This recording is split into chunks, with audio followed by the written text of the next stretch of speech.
वो पैदा हुआ तो थोड़ा सा अजीब था। ना बच्चा ना बच्ची, जिन्स तीसरी थी। माँ हैरान, बाप परेशान। बाप शिकवा करने लगा मालिक से, रब्बा ये क्या दे दिया। माँ सजदा रेज, अल्हम्दुलिल्लाह मालिक, तूने जैसा भी दिया, जो भी दिया, तेरा शुक्रिया। उठा के सीने से लगाया।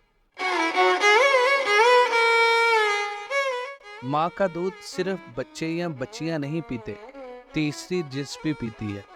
जूं जूं बड़ा होता गया, रोला बढ़ता गया। बा कहता, बली लोग ये मुझे दे, मैं इसे छोड़ आता हूँ इसकी बरादरी के पास। माँ गले से लगा लेती और कहती, मैं इसकी माँ और आप इसके बाप, तो इसकी बरादरी और कौन सी। जोर डालता तो मिन्नतों पे उतर आती, क्या मेरे सरताज, इतना दिया हुआ है खुदा का, खाने दो इसे भी। ऊंच नीच समझाने लग जाता, मगर साहिब कौन जीतता है ममता से।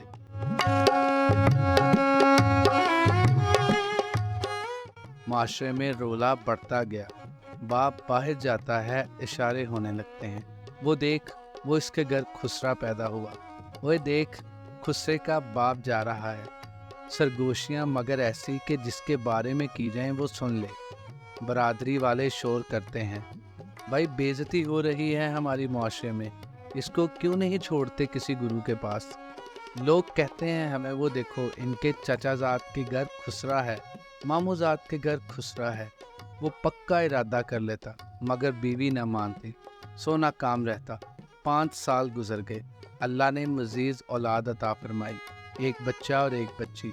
बाप की आंखों के वो तारे थे, खुसरे को करीब भटकने ना देता और कहता, जा माँ के पास। भाई बहन हैरान होते, पर इनको समझ कहाँ थी, अभी छोटे थे। वो माँ का लाडला था, दो को वक्त कम मिलता, इससे माँ का प्यार ज्यादा मिलता। बाप शिकवा करता तो कहती, बाप का प्यार भी तो देना है इसे, तभी आपको ज्यादा लगता है। 5 साल बाद शोहर ने पक्का इरादा कर लिया, अब की बार कोई बात नहीं सुननी, छोड़ के आऊंगा कहीं, बीवी को कहा। एक नज़र डाल के समझ गई, अब की बार फिर इसकी बात नहीं मानी जानी। पर साहब, साफ बात वही है, कौन जीतता है ममता से। हाँ, मैं सर हिला दिया और इसका सामान बांधने लगी। शोहर कुछ देर बाद घर आया तो बैग तैयार थे। इतना सामान इसका, बीवी ने धीमे लहजे में कहा। नहीं सरताज, कुछ सामान मेरा भी है। शोहर ने हैरान होकर पूछा, क्यों, तुम कहाँ जा रही हो। माँ ने कहा, सरताज जहाँ ये जाएगा तुम घर से निकालो और गेट बंद कर दो, फिर मैं जानूं, ये जाने, और इसका वो खुदा जिसने इसको सांस दी, जिंदगी दी। वो खुदा जो फजूल में कोई चीज़ पैदा नहीं करता। वो खुदा जो पत्थर पत्थर में कीड़े को गज़ा देता है। ये इंसान है, हाथ पांव सलामत है, और मैं भी तो हूँ, कर लेंगे गुजारा, बस तुम जल्दी से घर से निकालो। बल्कि हटो हटो, मैं खुद ही निकल जाती हूँ। शोहर था, साथ जिंदगी बीती थी, जानता था जब वो अकड़ जाती है तो फिर हाथ नहीं आती, और आज अकड़ गई थी। वो ही करना था इसे जो कह रही थी, और ऐसा वो चाहता नहीं था। ममता से कोई नहीं जीत सकता साहब।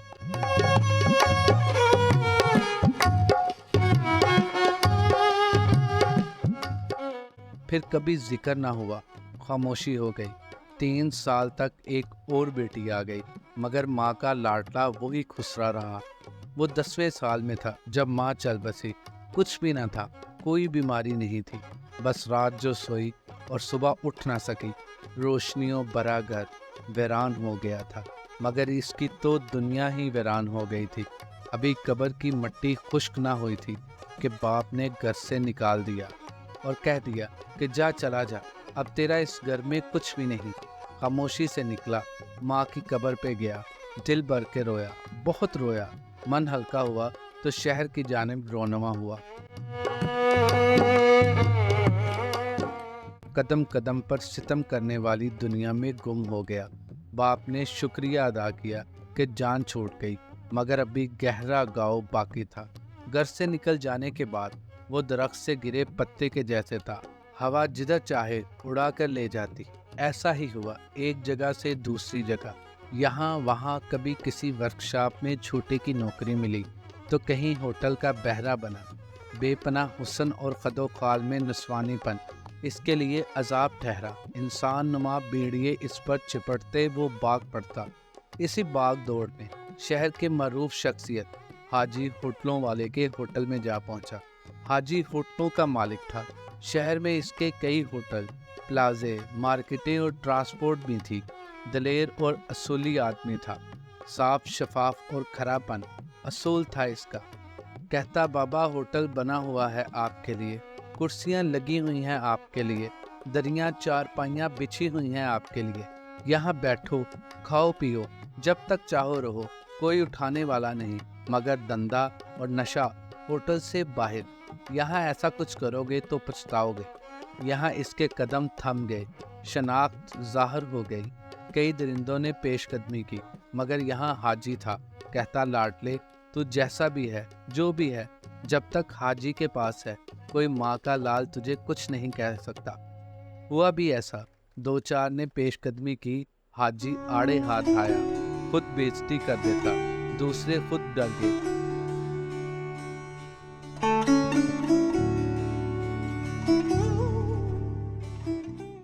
हाजी के पास गुजारे वक्त को वो बेहतरीन वक्त करार देता। हाजी इसका उस्ताद था, ज़माने के सर्दो गरम समझाने वाला। खुसरों के गुरु ऐसे लोगों की तलाश में रहते हैं जो इनके जैसे होते हैं। जहाँ मिले फिर साथ ले जाने की भरपूर कोशिश करते हैं। इसे भी कई गुरु लेने आए, लेकिन हाजी ने भगा दिया। गुरुजी मेरे जीते जी तो ऐसा सोचो भी मत, बाद में जो चाहो कर लेना।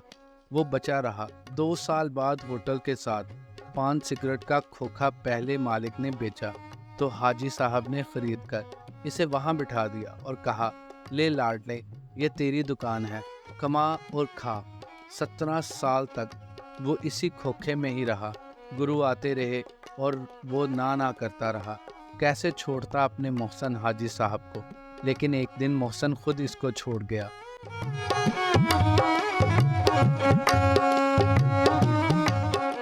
दुश्मनदार था, इसी की नज़र हो गया और वो दूसरी बार जी भर के रोया। यतीम सा महसूस किया खुद को।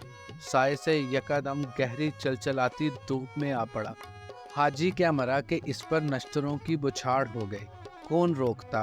गुरु ने फिर हल्ला बोल दिया कि लाडले यहाँ क्या रखा है, कसमें तू हीरा है हीरा, साथ चल तुझे तेरी कीमत बताएं।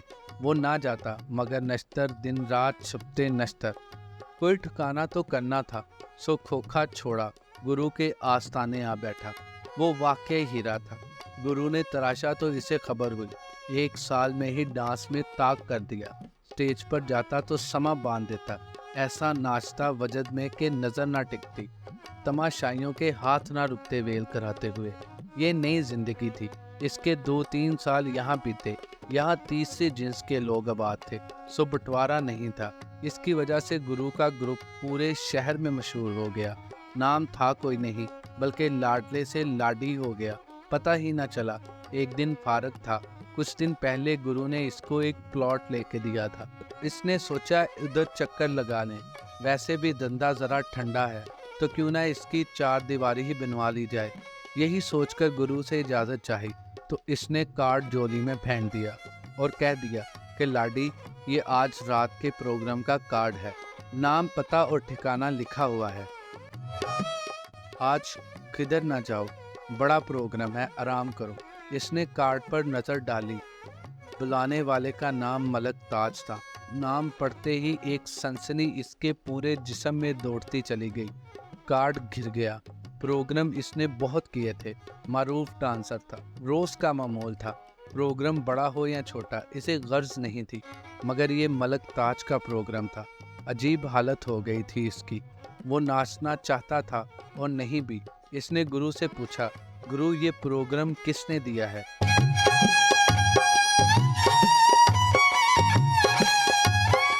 लाडी, ये मलक ताज ने दिया है। पुराना शौकीन है, इसने खुद दिया है, और किसने देना है? फिर गुरु पुरानी यादें ताज़ा करने लगा। हाय हाय लाडी, क्या वक्त था मुझ पर, बिल्कुल तेरी तरह समा बांध देती थी। और ये मलक ताज, हाय हाय क्या शौकीन था। हाय हाय, वो सुनता रहा और हैरान होता रहा। प्रोग्राम एक बड़ी हवेली में था।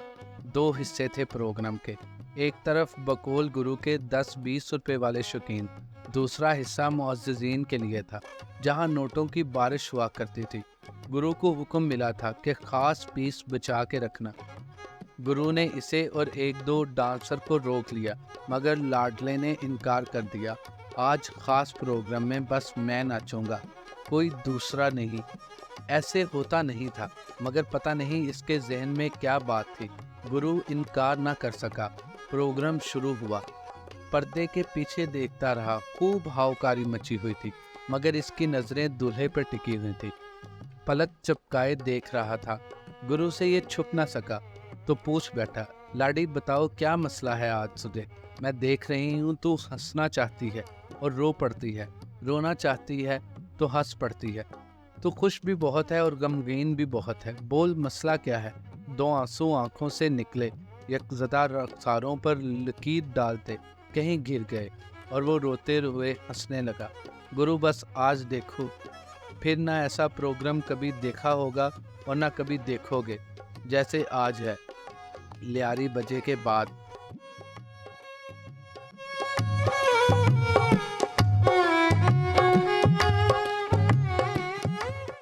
दूसरा राउंड शुरू हो गया। ये एक बड़े हाल में था। गाँव तकिए लगे हुए थे और महदूद तादाद में कुर्सियां भी। तादाद महदूद थी, मगर जो थी सब टुन थे। बोतलें खुली पड़ी थी। चर्च बड़े सिगरेटों का धुआं जाले बनाता हुआ गायब हो रहा था। सबके सब मुअज्जिज़ीन शहरी थे, बड़ी इज्जतों वाले। रात का अंधेरा जिनकी करतूतों को छुपा लेता है, इसकी नज़र टिमटिमाते चेहरे वाले मलक ताज पे टिक गए। टुन वो भी था, मगर जरा कम। सांस छिड़ गए। वो घुंघरू पहने मैदान में उतर गया। नगमे के बोल बुलंद हुए।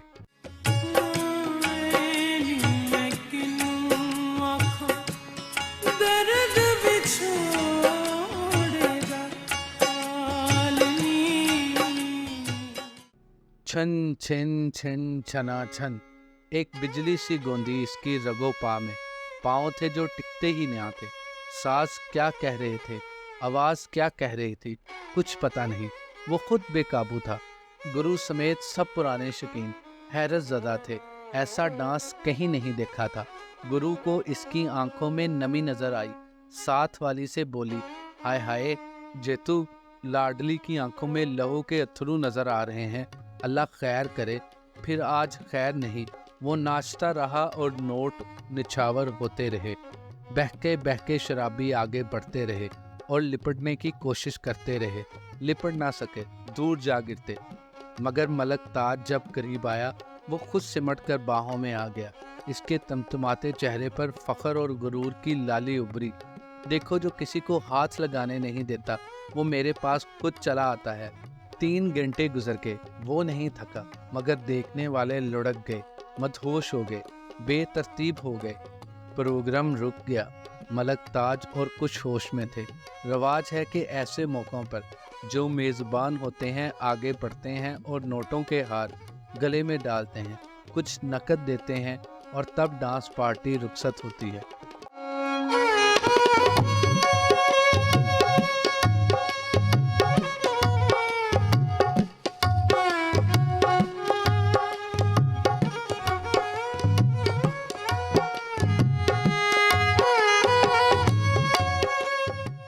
वही हुआ।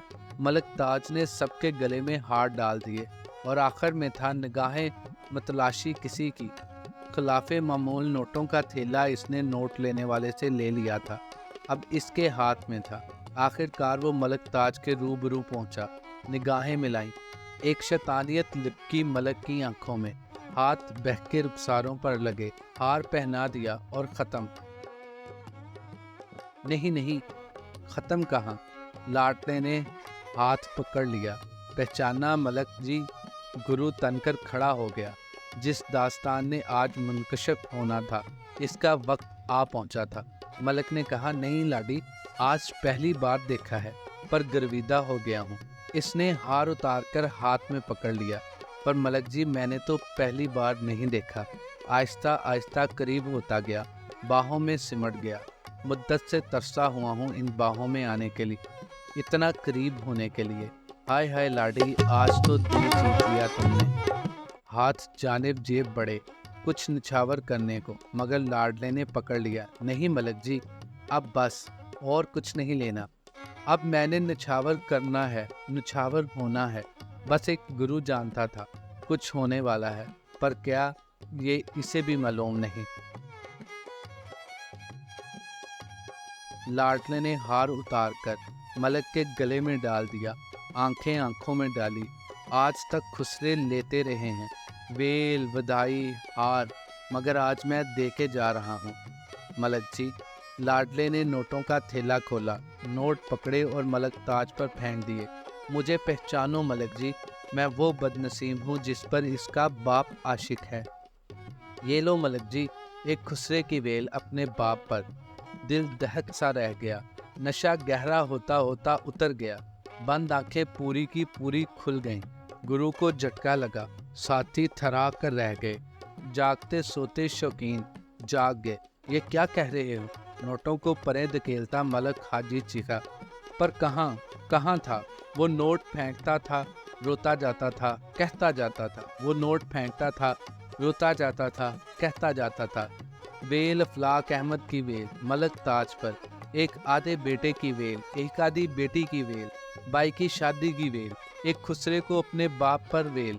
मलक ताज, मैं अफलाक अहमद, अंसा का बेटा। ये देख मलक ताज, आंखें खोल, ये तू और ये मेरी जन्नत, मेरी माँ अंसा, और मैं इसका लाडला अफलाक अहमद, और वो मेरी बहन रोशना, आपकी लाडली।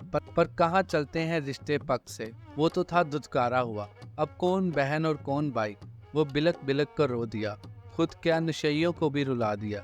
गुरु रो पड़ा, साथी रो पड़े। मलक ताज की आंखों में आंसू थे। आखिरकार वो भी तो बड़ा चीख चीख कर आसमान की तरफ देखकर पुकारता रहा, जमीन जरा सी जगह तो दे, मुझ पर उलट पड़, मुझे छुपा तो सही।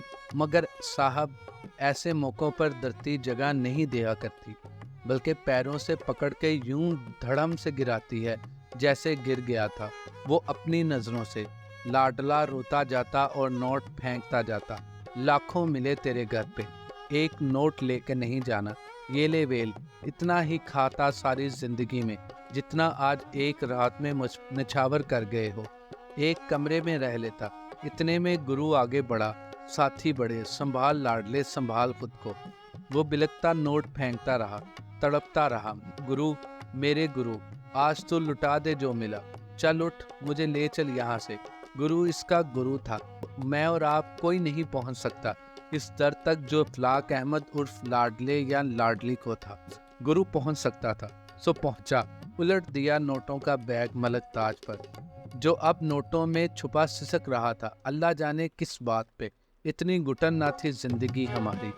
आपके बाद हुई मुश्किलें बहुत, उलझनें हमारी बढ़ती चली गईं, खराब होते गए हमारे हालात बहुत।